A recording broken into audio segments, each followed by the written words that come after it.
سلامونه، وخت مو پخیر. انشاءالله چې ښه به اوسئ.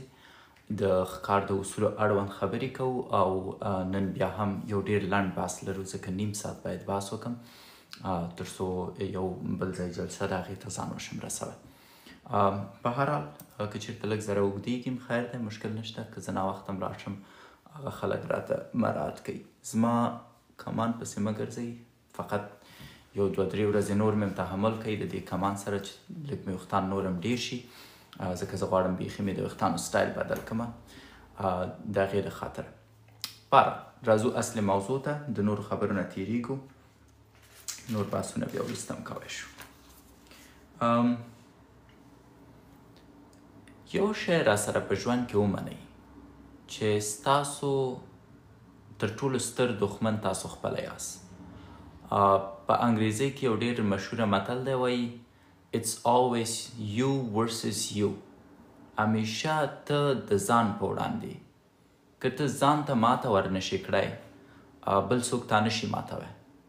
او که ته ځان ګټونکی نشي کړی، بل څوک تا ګټونکی کوی نشي.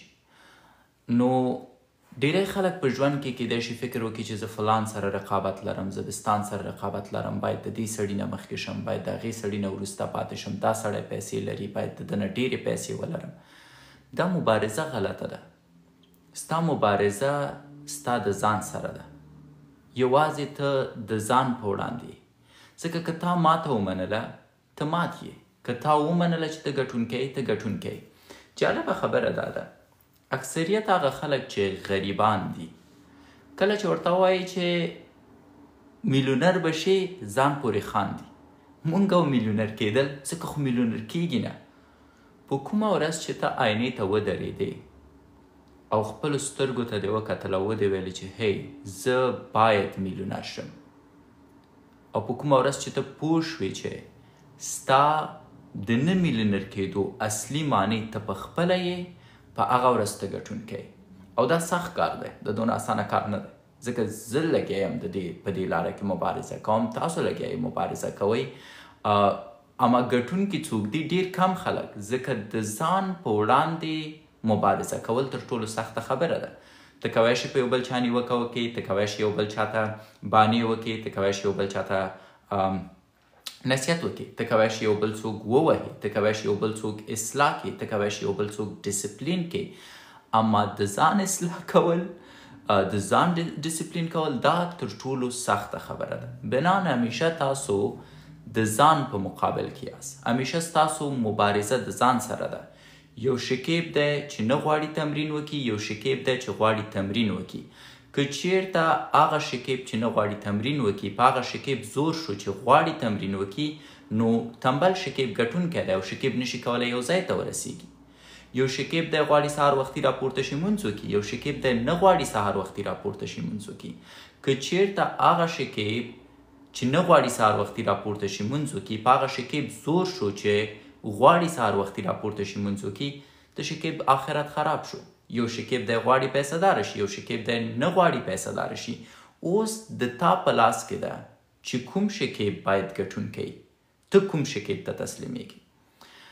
بنان ستا مبارزه همیشه ستا په وړاندې ده، په دې باید پوه شي. ستا مبارزه تل د تا په وړاندې وه، په دې باید پوه شي.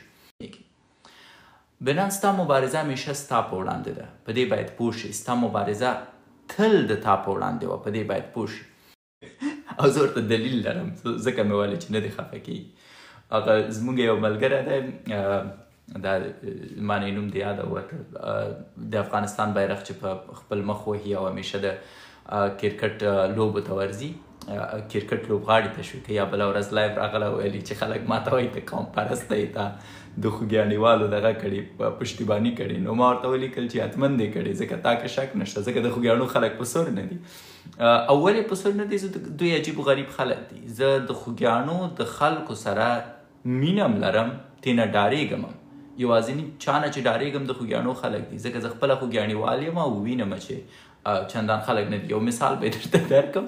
وایي د کوم خوږیاڼیوال پلار چې دی په خپل مرګ مړ کېده، نو دا مریض ووایي زوی ته یې زنګ والی او زنګ نه زوی باندې غږ کړی و چې او بې غیرته زر توپک راواله ماوله چې سبا ته مړ شوی وم خلک به بیا تا ته وایي چې بې غیرته پلار دې په خپل مرګ مړ شو. د نن دوی ډېر دښمني پالي، ډېر جنګونه خوښوي، جنجالي خلک دي. نو کیسه مې اصلي کیسه مې ولې کوله دا مې ځکه ولې چې تاسو خفه نه شئ، دا یوازې تدریسي برخه ده.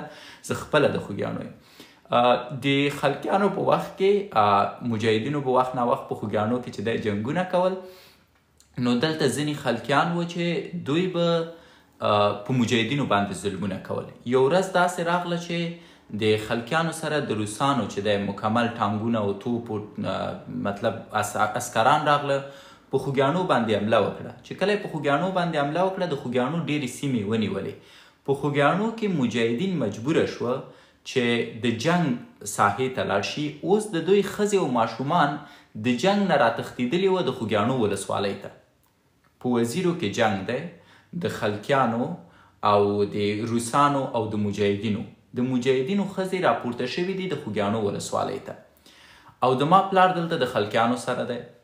نو د خلقیانو اساکر دو ته ځای نه ورکوي، وایي چې بلا مو درپسې. هغه مې راځي ګوري چې د مجاهدینو ښځې د سړک په سر ناستې دي. نو هغه مې ټولې دا د مجاهدینو ښځې رااخلي، خپل کور ته یې راننه باسي. 2 شپې او 2 ورځې د مجاهدینو ټوله ښځې د مونږ کوي د ښځو سره ډوډۍ او خوراک هر څه همدلته خوري. کله چې جنګ خلاصېږي په پرده او حیا او عزت کې بیرته دو هغه خپل کلي ته ورولي. د هغې نه وروسته داسې یو وخت راځي چې مجاهدین زور کېږي، خلقیان ماته خوري او روسان چې دی وځي. خوږیاڼو ته مجاهدین راځي او مجاهدین چې شی کوي د هر خلقي کور په نښه کوي، کور ته یې اور ور بیرته کوي. خلقیان خو تښتېدلي د ما هغه هم تښتېدلی دی، چوچو پوچ سره تښتېدلی، ځکه حکومت سکوت وکړه نو ماته یې وخوړه نشي کولی چې پاتې شي. دونه غیرت نشته دی نو چې ته مجاهدین راشي او ته بیا هم پاتې شي، د اولادونو سره نه کېږي. نو د مونږه کور د سامان نه ډک دی، د وسایلو نه ډک دی او زما پلار چې دی خلقي پاتې شوی دی. د ټولو خلقیانو کورونه باید له منځه لاړ شي. مجاهدین راغلي ویل چې د هر چا کور ته تاسو اور ور واچوئ، خو دا هغه سړی و چې زمونږه تورسرو ته یې په خپل کور کې پناه ورکړې وه. د مونږه کور په خوږیاڼو کې پاتې کېږي ډک د وسایلو د لباسونو، څوک ورته پورته هم نه ګوري.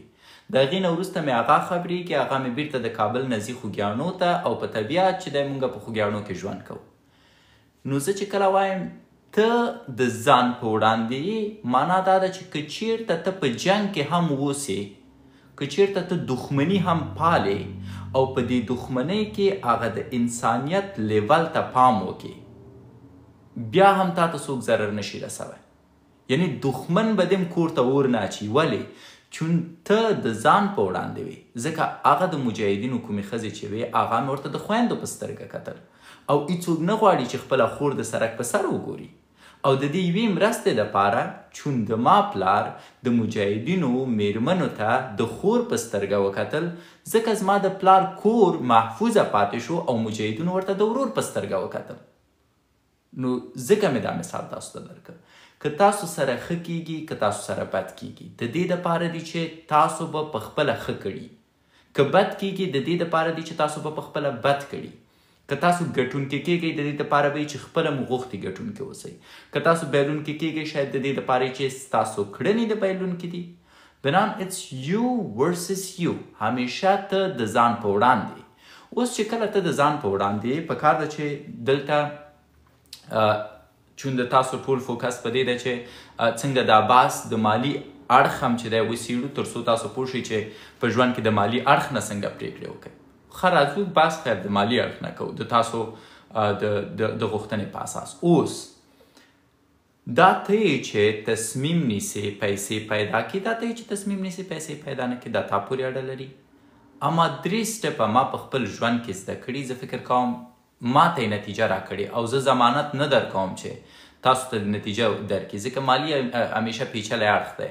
یو شی یو ته کیدای شي نتیجه ورکړي، بل ته نتیجه ورنکړي. مثلا ایلن ماسک ته چې دی ټسلا کمپنۍ نتیجه ورکړې ده، جیف بیزوس ته چې دی امازون نتیجه ورکړې ده، بیل ګیټس ته مایکروسافت نتیجه ورکړې ده، جک ما ته چې دی علی بابا نتیجه ورکړې ده، ولادیمیر پوتین ته چې دی سیاست نتیجه ورکړې ده، راشد خان ته چې دی کرکټ نتیجه ورکړې ده.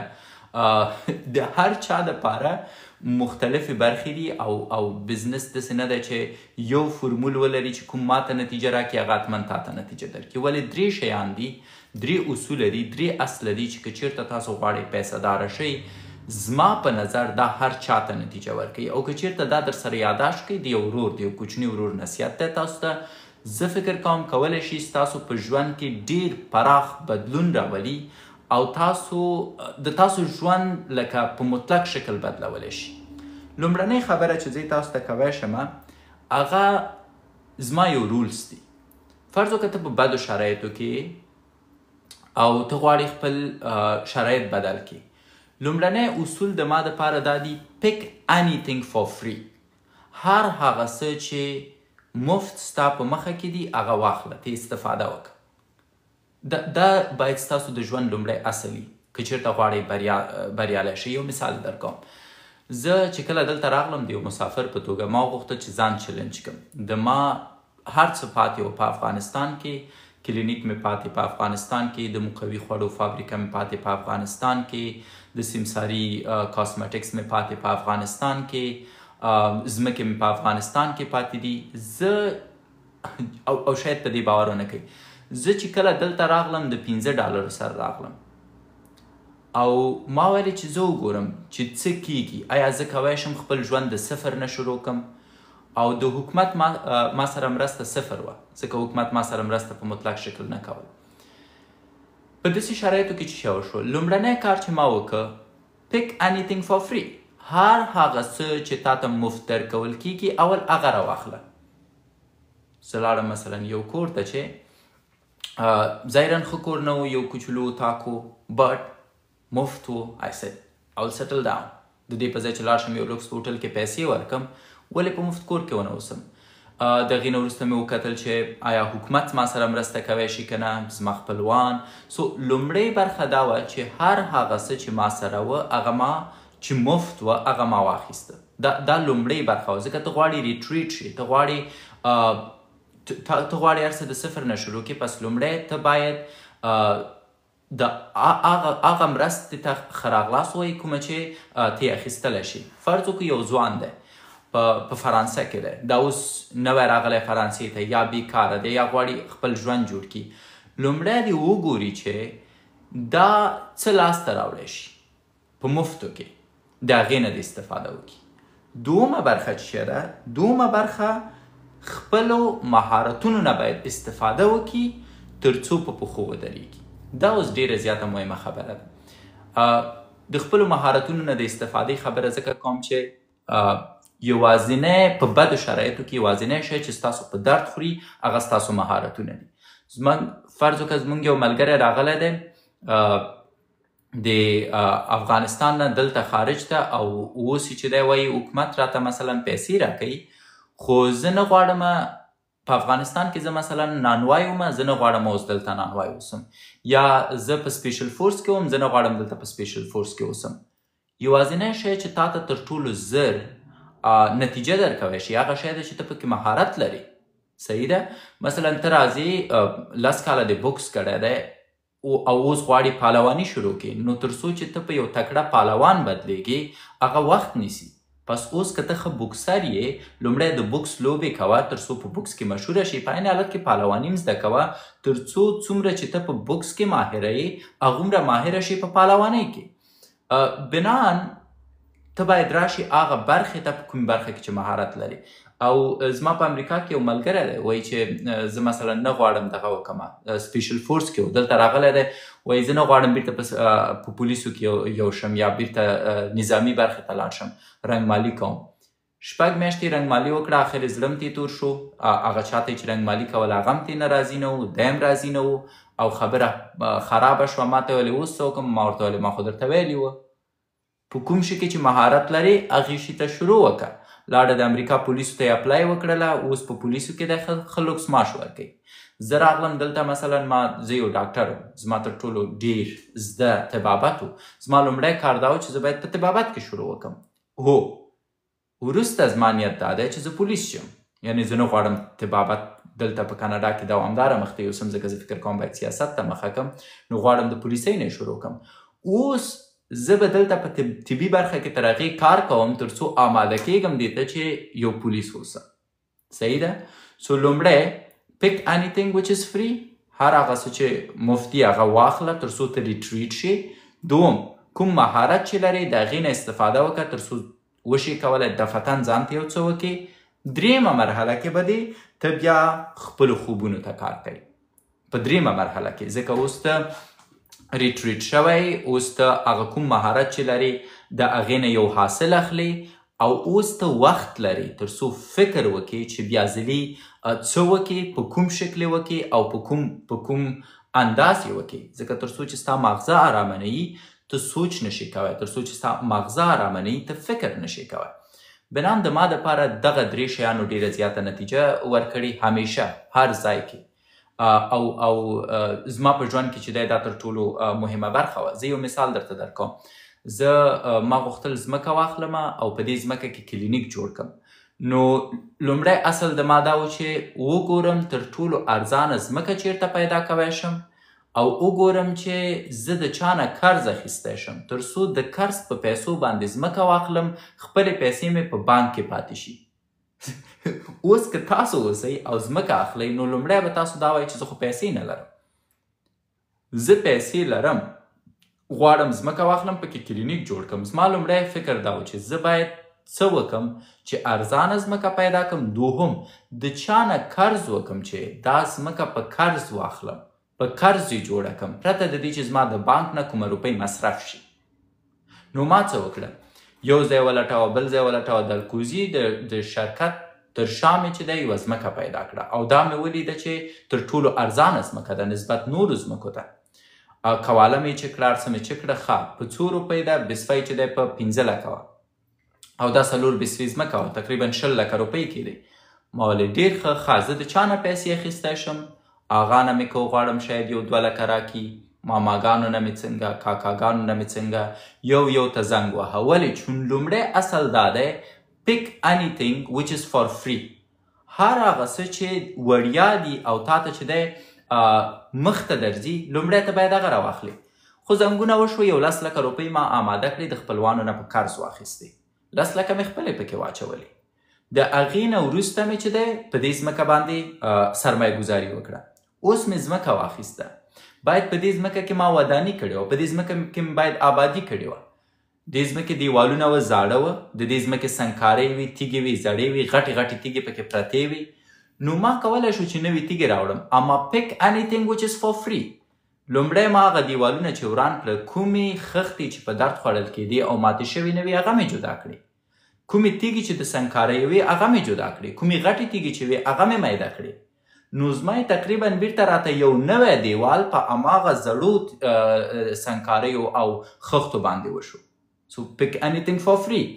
دومه برخه کې د خپلو مهارتونو نه ته باید استفاده وکړي. خپل مهارت چې و د ما 10 لکه روپۍ سرمایه وي چې ما ور واچوله، زما مهارت چې شو مثلا ما 3-4 کارګرونه پوښتنه کوله، یو ته به مې 2 روپۍ مصرف کېږي، یو ټیکهدار سره به خبرې کولې، بل ټیکهدار سره به خبرې کولې تر څو ځای جوړ شو. او په وروستیو کې چې کله دا کلینیک جوړ شو، اوس ما کولی شو په دې کې دوکانداري وکړم، ما کولی شو په دې کې دا په کرایه ورکړم. ولې مې کلینیک ته جوړ کړ؟ د دې د خاطره چې زه خپله ډاکټر وم، ځکه په دې برخه کې ما مهارت درلوده، ځکه په دې برخه کې زه چلیدی شوم. نو کله چې ما پکې کلینیک جوړ کړ، کلینیک وچلیده، د کلینیک تر څنګ مونږ چې دی بیا ورته یو رستوران جوړ کړ، ځکه مریضان راځي، د مریضانو سره پیواز راځي، هلته به کلینیک کې مریض پروت وي، دلته اوس یو هوټلک مې ورته رامنځته کړ. نو ما ته اول نتیجه چې شي راکړه، لومړي 2 اصولو راته نتیجه راکړه. په دریمه برخه کې چې زما خوب و چې بیا دا ځای پراخه شي او په یو غټ تجارت بدل شي، هغې ته مې کار شروع کړ. نو که چیرته تاسو غواړئ په خپل ژوند کې مخ ته لاړ شئ، باید د دې 3 مراحلو په اساس مخ ته لاړ شئ. او دا 3 مراحل چې کله تاسو په صحیح شکل تحلیلوئ، تاسو د ورخطایۍ نه ژغوري، تاسو د دې نه ژغوري چې وویریږئ، د دې نه ژغوري چې ورخطا شئ، د دې نه ژغوري چې خفه اوسئ، د دې نه ژغوري چې خپلو اهدافو باندې صحیح تمرکز ونه شئ کوی.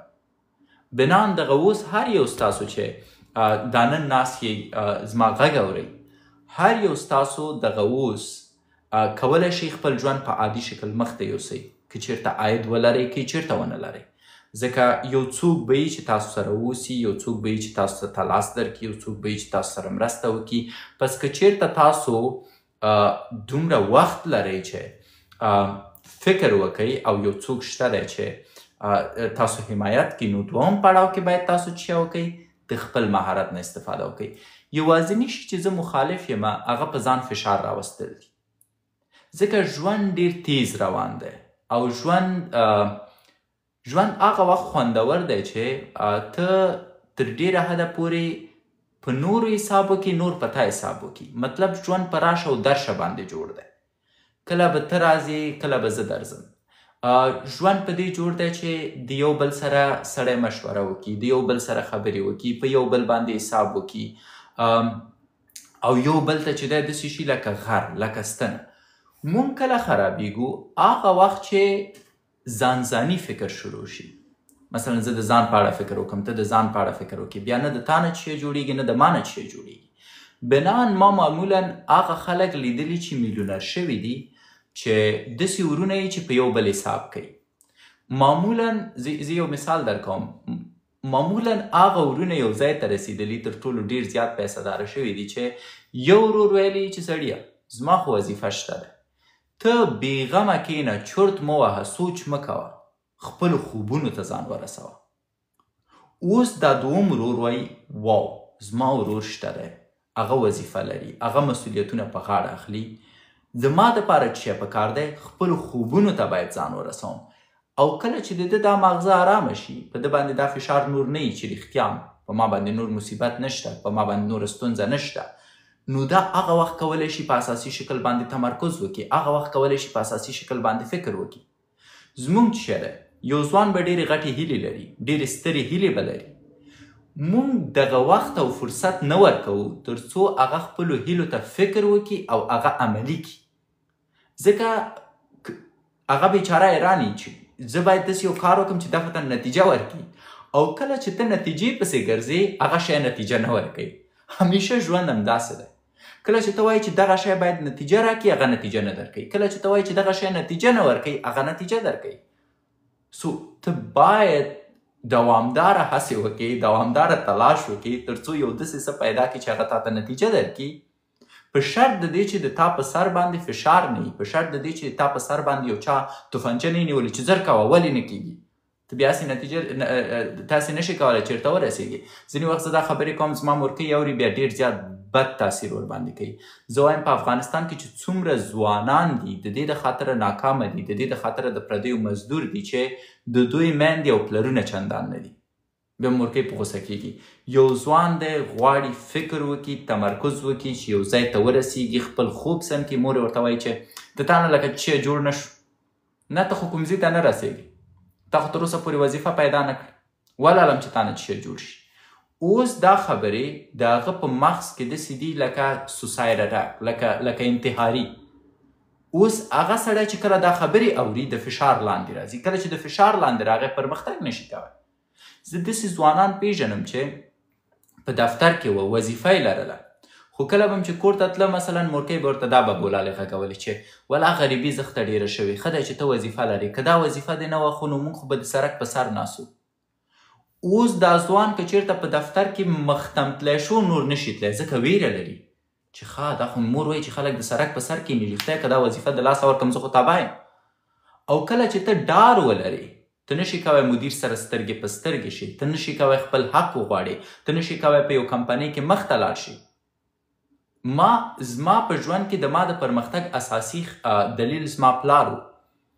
زه به مثلا زه په دفتر کې وم، رابغلم پلار به مې راته ویل څنګه چل دی، ما به ورته ویلې والا هغه دا مدیر را سره لږ ظلم کوي، راته به یې راوکتل خو دا دفتر پرېږده زوی. ما به ورته ویلې هغه که چېرته زه دا دفتر پرېږدم معاش نه اوسي مشکل ولي، پلار دې ژوندی دی، نو خو چې مدیر دې چندان سړی نه دی دا پرېږده، زه په تا باور لرم د دې نه به لوکس وظیفه پیدا کړي. دا ګوره ډېره عادي خبره ده، خو کله به م چې پلار راته وکړه ما نه به شعر جوړ شو، داسې به مې ځان نیغ که سبا ته به لاړم مدیر ته به داسې ولاړم چې زما سره د ستونزه څه ده، که خوشحاله نه یې زه استعفا ورکوم. مدیر به وډار شو چې که دا سړی استعفا ورکړي خو هلته زه شرمېږم چې ولې د استعفا، هغه به عذر وزارۍ وکړي، نه وروره خبره حل ده، مشکل به حل شو.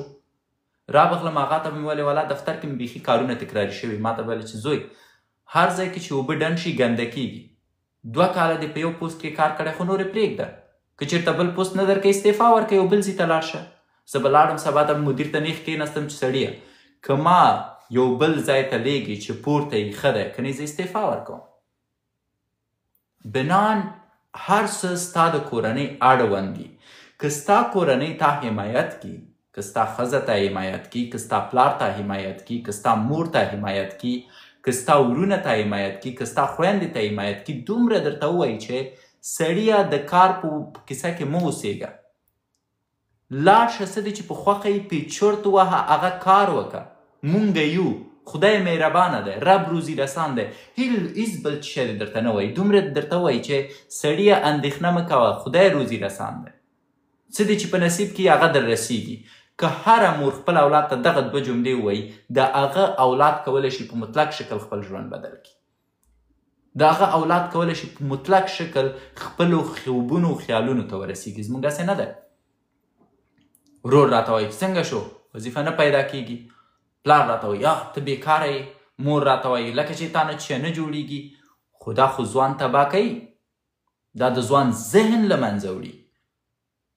او زه چې کله ګورم په افغانستان کې چې زما هر ځوان د داسې یو کورنۍ سره مخ دی او بیا هم زحمت وباسي، بیا هم تلاش وباسي، زه حیران پاتې کېږم. یو هلک و په 4 مکریانو کې مونږ اوسېدو، هلته یو هلک و د بیچاره چې دی میوه فروشي لرله. نو اول خو به یې مور ورته وایي دا پیغور ورکولو چې تا نه چې شی جوړ نه شو هغه دی 12 دې خلاص کړی کار درته نه پیدا کېږي. او د بیچاره چې 12 خلاص کړی دا امریکایانو ته لاړو. یو ځای دی ورته 7 سوټر وایي، نه پوهېږم 7 سوټه 7 سوټر شاید تاسو یې نوم اخیستی. هغه هلته لاړه، هغه ځای ونه شو. بیچاره چې دی ماموریت پسې وګرځېده ونه شو. وزارت معارف ته لاړ ونه شو. آخر مور و پلار دومره په تنګ که چې تا نه چې نه جوړېږي، وظیفه نشي پیدا کوی، 12 نه فارغ شوي چې چېرته پیدا نه شو، غټه ګیره دې راغلې بېکاره ګرځي، فلان و بستان. سړی ډېر مجبوره شو. هغه وظیفه پیدا کوی شوه. هر ځل به چې کور ته تلو د کورنۍ دا مزخرفې خبرې به یې چې اورېدې په ذهن باندې به یې فشار راته. کله چې تا په ذهن فشار راشي ته د فرصتونو نه استفاده نشي کوی. دا داسې ده لکه په کرکټ کې چې تا دغه بیټ لاس کې نیولی او ټول درته وایي چې لکه چې آوټ شوې، تا نه چې نه جوړېږي. د تا هغه ټول کنفیډنس له منځه ځي. لکه د راشد خان، کله چې راشد خان یو اور لاړه په IPL کې ولوبېده، ویې ټکوه، ده ته چې دی یو بېعقله کپټان وویلی چې راشه نور کلارې کښېنه. د ده بیچاره ټول کنفیډنس راغله، ښکته شو. صحیح ده؟ نو کله چې د کنفیډنس ښکته شوه د هغې نه وروسته راشد خان نور نشو کولی چې خپل پرفارمنس بیرته سم کړي. ولې؟ د یو احمق انسان د منفي نظر د لاسه. بنام دا هلک سره هم همداسې فشار و چې هغه دی د خاله زوی دې وظیفه پیدا کړه، تا پیدا نه کړه، دا آخر سړي په ډېرې وارخطایۍ کې چې او که پیسې قرض کړې راغی په یو کراچۍ کې میوه واچول. دا میوه فروش. اوس چې کله د میوه فروشي شروع کړه مور به یې دوامدار ورته ویلې چې هغه دی ټولو وادونه وکړه، تا نه چې نه جوړېږي، یو کوژده باید درته وکړو، یو واده باید وکړي، زه خو نشم کولی نورو ښځو ته وګورم، سبا ته به د هغو غټ غټ لمسیان یې موږ وروسته پاتې یو. بس سړی لا کراچۍ سیستم یې برابر شوی نه و، د تجارت کاروبار یې په سور شوی نه و، کوژده یې اوس چې کوژده شو یو اختر کې چې دی جوړه وړه او بل اختر کې جلبۍ او مایان وړه، بیا یې مور ورپسې شلوه چې دا خو داسې نه کېږي د کراچۍ په پیسو مونږ تا وچلوو، که دوی ته چې دی جوړې ویسو فلان ویسو د هغې نه واده وکړې بهتره ده. سړی بیا مجبوره شو. هغه ډېر ښه هلک و، زه به چې کله مطلب میوه به مې پرې نه اخیسته، یو څه پیسې م قرض ورکړي، سړي واده وکړه.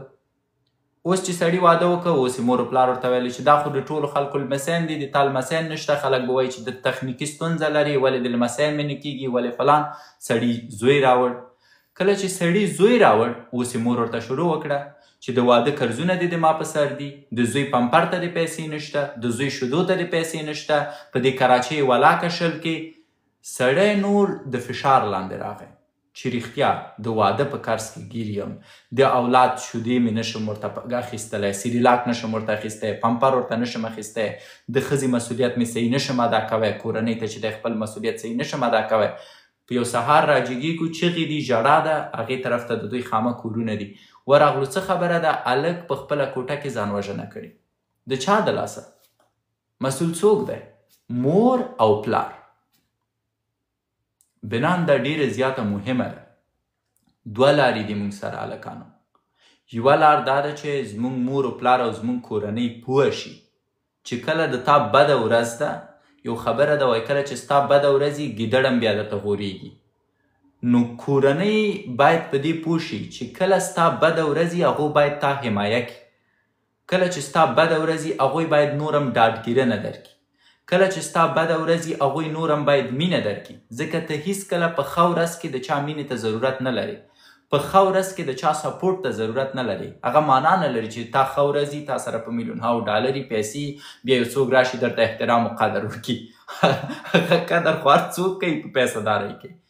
اصلي ورور دی هغه دی، اصلي کورنۍ هغه ده، اصلي پلار هغه دی، اصلي مور هغه ده چې ستا ورځ خرابه اوسي دوی درته احترام وکړي، دوی ډاډګیرنه درکړي، دوی در باندې لاس کږدي او دوی درته وایي چې مخ ته لاړ شه زمری.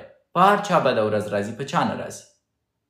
خو دومه خبره دا ده چې که چیرته د داسې کورنۍ خاوندان نه یې چې په بده ورځ کې دی تاسو ته ډاډګیرنه درکړي، داسې کورنۍ لرئ چې نور مو ورخطا کوي، نور هم بدې خبرې درته کوي، نو بیا وروره ته تناز مری. بیا ته باید د هغوی خبرو ته ارزښت ورنکړي. بیا ته باید په خپلو خوبونو باور ولري او بیا ته باید د هغوی خبرې د خپلو خوبونو نه مهمې ونه ګڼې. زه یو مثال درکوم. ما یو ورځ کتاب چاپ شو، تخصصي فیزیولوژي مې چاپ شوه، کور ته مې وراوړه. هغې وخت کې ډېر کوچولوګا کوم، وړوکی هلک وم.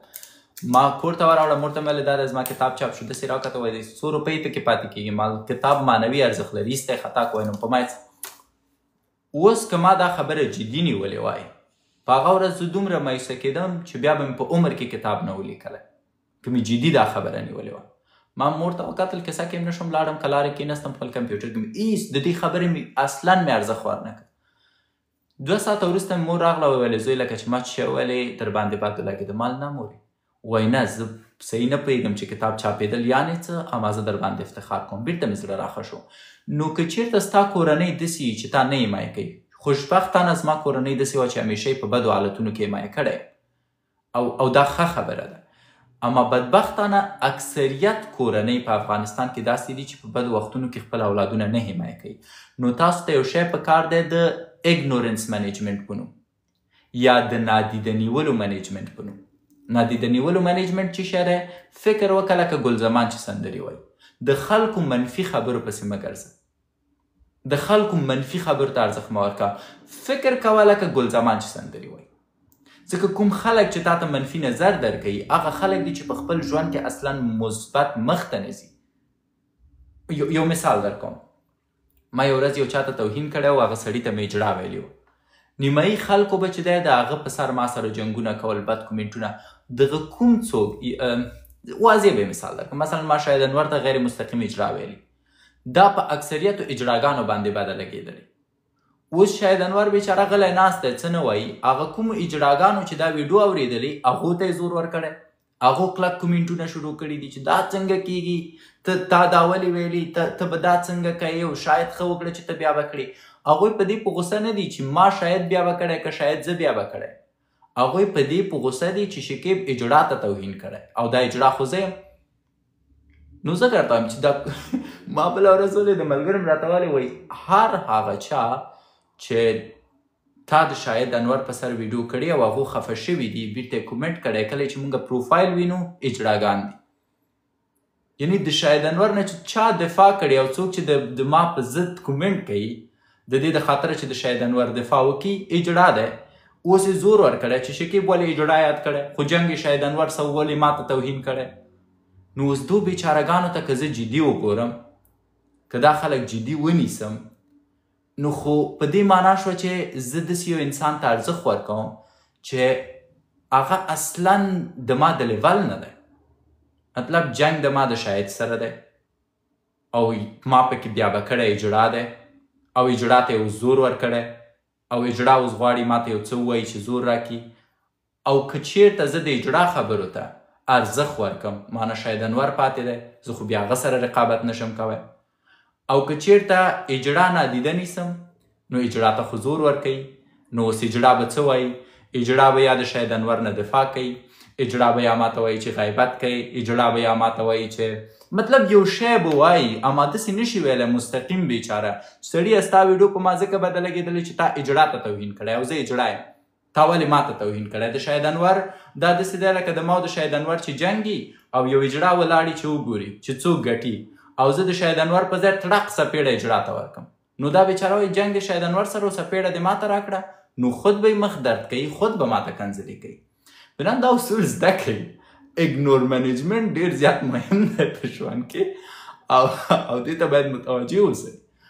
اګنور کوي هغه خلک کوم خلک چې مهم نه دي او نظر ورکوي، کوم خلک چې تا ته اصلا ارزښت ته ورته نه ورکوي او دوی د نورو خلکو جنګونه ګټي.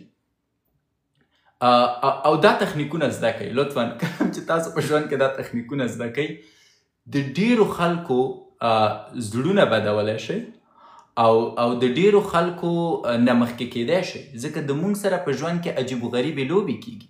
مثلا یوه غټه لوبه همدا ده چې دا سړی پرمختګ کوي، ډیر ښه روان دی، باعزته انسان دی، غرور لري، لیاقت لري، څنګه یې له منځه یوسو؟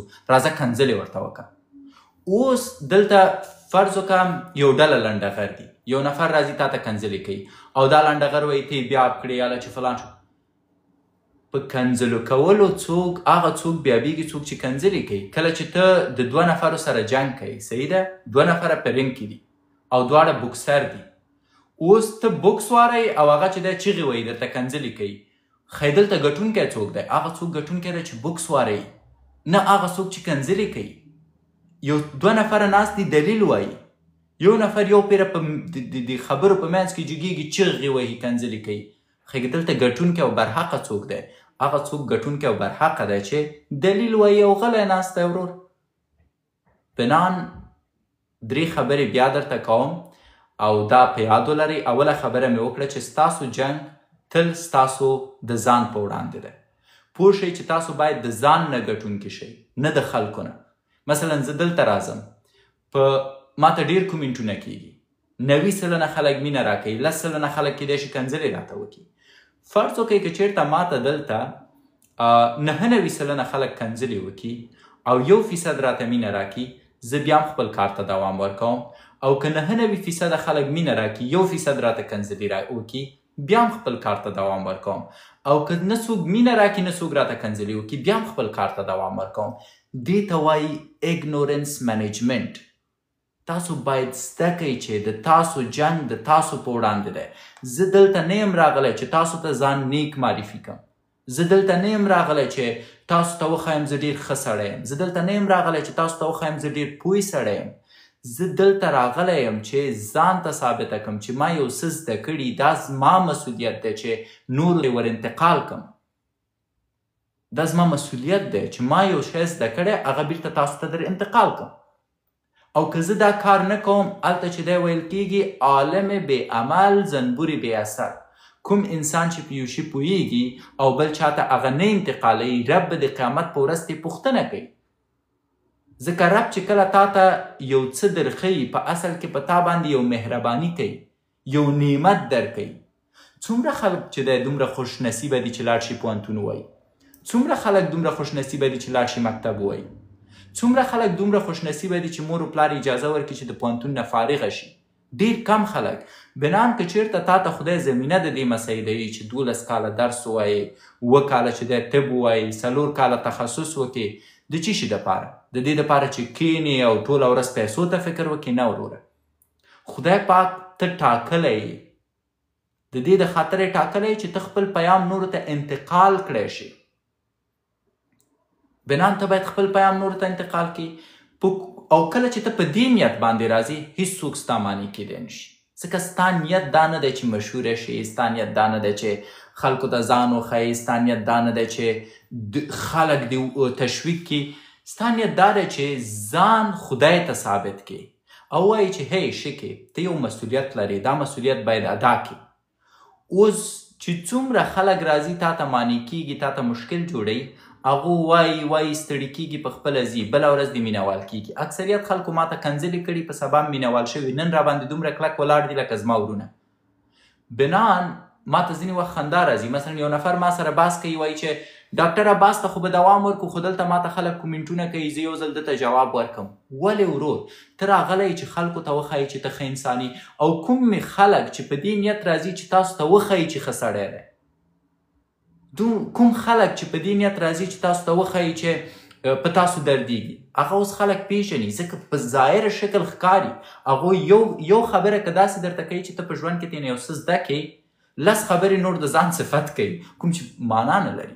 بنان ستاسو مبارزه همیشه د خپل ځان سره ده. که چیرته تاسو د خپل ځان نه ګټونکي شوئ د نړۍ نه ګټونکي یاست. که چیرته تاسو په خپل ځان کې په دې پوه شوئ چې تاسو برحقه یاست نړۍ مهمه نه ده. که چیرته تاسو په دې پوه شئ چې تاسو د حق په لار روان یاست نړۍ مهمه نه ده. په نړۍ کې مثلا د شاهد انور اړوند ما نه غوښتل ویډیو وکړم جدا دومره ویډیو ما نه غوښتل په اړه یې وکړم اما کله چې هغه کنځلې وکړي ما وغوښتل بیرته ورته ووایم چې تا کار ونه کړه د کنځلو په اساس. اوس په دې کې به ډېری جړاګان راځي چون په دو بده لګېدلې دو به بد کومنټونه کوي هر څه به وایي.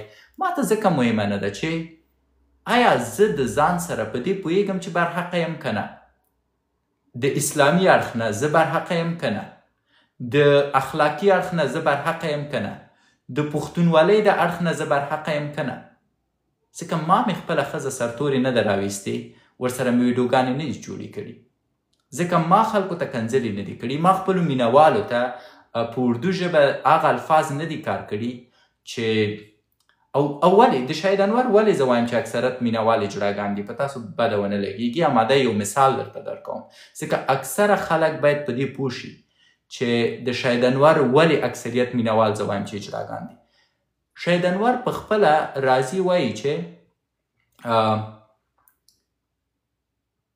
هلو لیډیز and بوسړي والو هلو لیډیز and بوسړي والو فرض وکړه ته د شاهد انور فالوور یې او هغه وایي چې سلامونه میرمنو او بوسړي والو نو دا بوسړي والو لغت تاسو یو ځل واخلئ ترجمې ته یې واچوئ او وګورئ چې د دې معنا څه شی ده. کله چې تاسو دا لغت اچوئ ترجمې ته او د دې معنا پیدا کوئ تاسو هغه سړی نه فالو کوئ او که یې فالو کوئ نو تاسو رسما منئ چې تاسو بوسړي والا یې. نو اوس چې ستا 1 میلیون مینهوال بوسړي والا اوسي نو زه به هغو ته نور څه ووایم یعنې زه هېڅ ویل نه لرم. که زه راشم دلته کښېنم ووایم چې سلامونه بې غیرتو خدای ناخسته معنا دا ده چې زما د ټیک ټاک ټوله کورنۍ ته زه د بې غیرتو په سترګه ګورم نو کوم څوک چې ما فالو کوي هغه ټول بې غیرته دي.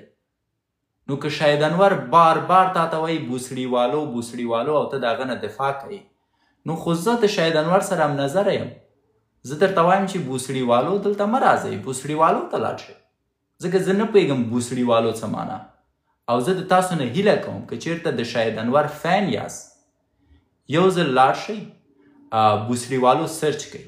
پس زه د شاهد انور هر مینهوال ته بوسړي والو وایم ځکه شاهد انور یې ورته وایي او دوی چې فالو کوي تاییدوي چې مونږ یو یعنې دې کې زما ستونزه نه ده ورور تاسو د ځان سره په جنګ یاست.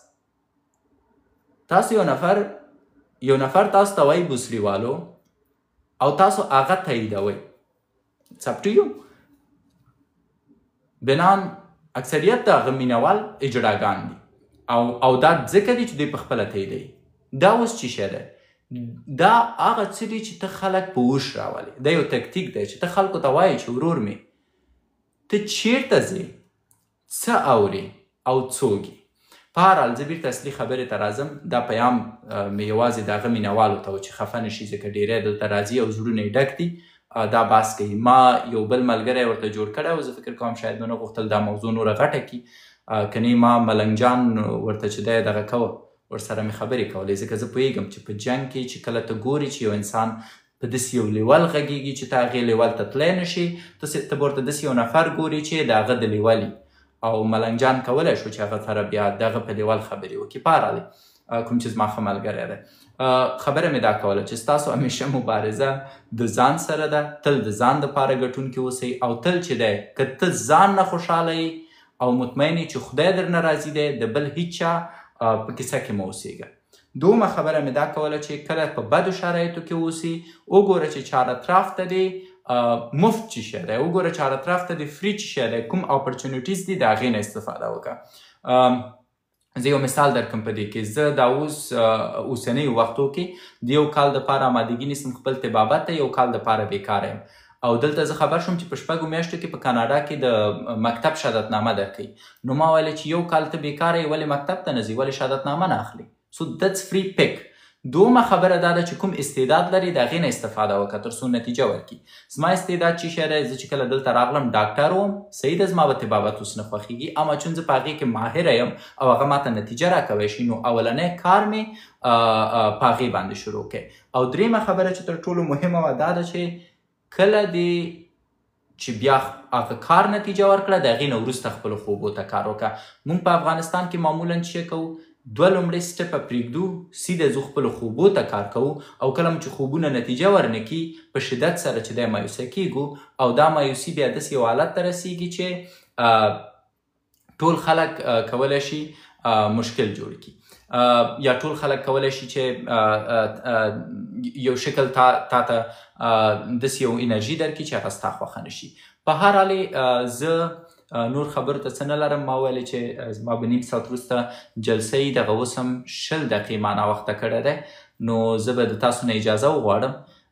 ما د شاید انور ورور د بوسلیوالو د ډلو یو ملګري ته ریکوست وکړه چې راپورته یې کړم. زه نه پوهېږم ولې زما ریکوست ونه منه، اما که چېرته راشي ما به ورسره خبرې کړی وی. په هر حال خوشحاله اوسئ، آباده اوسئ. یو شی وایم ملګرو، زما خبرې باید مه منئ. زه کله کله ټوکې تاسو سره کوم، دغه یو مثال مې چې ورکړه چې بوسلیوالو درته وایي ځکه تاسو بوسلیوالو یاست. د دې په اصل کې معنا هم داسې ده قند مې، که ته چېرته د یو چا مینهوال او هغه تا ته، زه چې کله دلته راځم ټولو ته وایم تاسو زما ورونه یاست، ټولو ته وایم تاسو زما کورنۍ یاست، او دا جدا زما کورنۍ ده. که چېرته زه راځم دلته خپلو مینهوالو ته وایم چې بې غیرتو، یعنی زه دوی ته فکر کوم چې بې غیرته دي، او که دوی چېرته ما فالو کوي په اصل کې خیر یعنی دی بې غیرته. بنان هر هغه څوک چې فالو کوئ وګورئ چې د هغوی رویه تاسو سره څه ډول ده. زه د خپل ټیک ټاک مینهوالو ته د خپلې کورنۍ په سترګه ګورم. والله دا زما د کور غړي دي، لکه زما ورونه او خویندې دلته راسره دي، یو فامیل یو، ځکه ما سره دي. او دغه کوم خلک چې زه نه پوهېږم، که چېرته ماته یو څوک کنځلې کوي او زه یې فالو کوم، په دې لاجیک نه پوهېږم. ولې خفه کېږئ رانه مه، ځکه دنیا ډېره لنډه ده. هېڅ سوال نشته دی چې تاسو به د ما نه مخکې کېږئ که زه به د تاسو نه مخکې کېږم. بنان که چېرته کومه خبره درته کوم، والله په دې نیت یې کوم، بیا هم قسم خورم هغلته چې دی قرآن ایښی، والله الله شاهد دی، یوازې په دې نیت کوم چې تاسو ته یو ښه پیغام ورسوم او تاسو په هوش راشئ، تاسو پوه شئ چې د ژوند سره مو څه کوئ. ځکه تاسو ځوانان یاست، د تاسو نه سوء استفاده کیږي، تاسو په عجیبو غریبو خبرو باندې ګرم کیږئ، او د تاسو نه د ژوند اصلي هدف پاتې کیږي.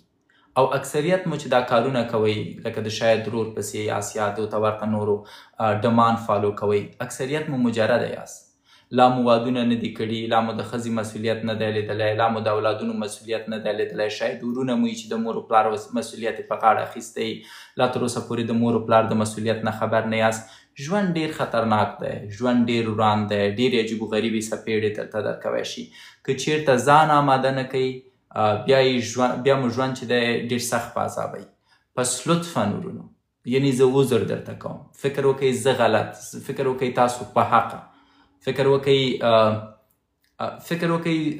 هر فکر چې لرئ، فکر وکئ زه بیلونکی، فکر وکئ تاسو ګټونکي، فکر وکئ زه غلط تاسو ریښتیني، فکر وکئ زه شرمېدلی انسان تاسو باعزته خلک، فکر وکئ زه بې غیرته شاید انور او د هغه مینهوال با غیرته خلک. یعنې تاسو په مکمل شکل هر څه ګټلي، او فکر وکئ بیخي دغه ګلخان نشم ویلی ځان ته، اما فکر وکئ زه بد انسان، تاسو ګلخانان نه یئ. اما د ورځې په پای کې یو ځل زما خبرو ته لږ فکر وکئ، لږ د خپل مغز نه استفاده وکئ، لاشئ زما ویډیوګانې یو ځل بیا وګورئ او په هغې کې پیدا کړئ چې ما ته کومه ګټه ده چې زه دا خبرې کوم، یا تاسو ته پکې کومه ګټه ده. بنان دغه د ګل خان، د بدل خان او د ګل مرجان ذهنیت لرې کړئ. دا درې هغه لغتونه وه چې ما ډېر پې تاکید وکړه او د ټیک ټاک کې مې مشهوره کړه. بدل خان مو اوسه، ګل خان مو اوسه او ګل مرجان مو اوسه، انشاءالله ژوند دې جوړ دی. نو زه دلته نه یم راغلی چې خدای مکه تاسو ته د هیټ سپیچ وکړم، داسې یو څه وایم چې نفرت پیدا کړم، داسې یو څه وایم چې تاسو بې عزته کړم، ځکه ستاسو عزت زما عزت دی. اما زه دلته راغلی یم چې په تاسو ځورېږم او غواړم تاسو ته یوه لاره وښایم.